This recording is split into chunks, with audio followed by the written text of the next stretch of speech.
I'm craving for popcorn, so I tried a DIY cooking.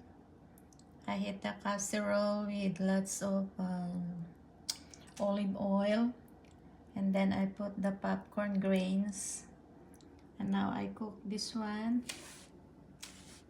Then I put the salt with cheese and some oil. So this is my popcorn. I'm craving for it. I cook it here in the casserole. I know there is something for cooking popcorn, but I just do it here in DIY. So yummy, yummy popcorn.